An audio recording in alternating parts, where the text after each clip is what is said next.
Hi there, Dion Moment of Renewer, and I hope you're having a great day. The word for today is sacrifice.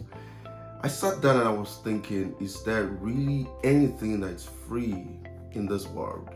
Is there anything that you can obtain for free, really, in this life? And then I started to think about the things that people really oftentimes think it's free. Salvation is free. When someone comes to you, they give you a free gift. Are these things actually free? Are they really free? Is there anything that's really, really free in this world? Sacrifice is you giving something or doing something for someone that you really want to keep for yourself, especially because you're expecting something from them, or you're expecting them to do something more for you, or maybe you're trying to help someone. But ultimately, there is a transaction. Someone is paying for something somewhere, right? Jesus sacrificed for you and I on the cross at Calvary. Salvation is free to save for us, but even for us, essentially, it's not free because you have a cost to pay to keep your salvation. The Bible, that's why the scripture says you have to work out your salvation with fear and trembling. Now, that part of the fear and that part of the trembling, it's a lot of work, because it's one thing to be saved, it's another thing to stay saved, right? So that's the piece where your sacrifice comes in.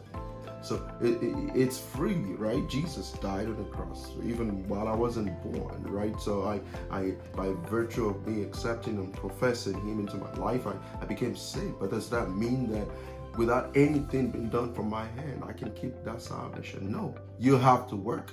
There's something you need to do to keep that salvation, right? So sacrifice in its old sense, it really isn't giving out something and you're not expecting anything in return. You essentially may not be expecting anything in return, but in the real sense of it, something else needs to be given. Something else needs to be done in order to keep what you have, and that's the price you're paying.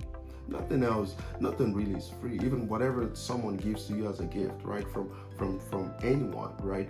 We're human beings. We have that tendency to start to think that when someone gives me something, I hold them that thing and I have to pay back somebody. Whether you like it consciously or unconsciously, it's in your mind and it's in your action. That's why we're human beings, and there's nothing wrong with that, right? And that's what we build up to call love, right?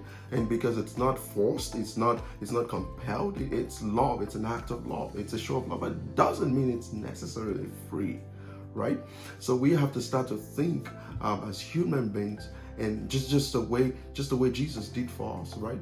You don't give things to people because you're expecting anything from them, obviously, but in the whole sense of things, sacrifice, when you give something to someone, when you give some, especially things that you hold in high esteem, things that when you know that when you let go of those things, yeah, it's something that it's like taking out of a rib out of your bones, right? It's like taking something that's so precious to you, right, to someone.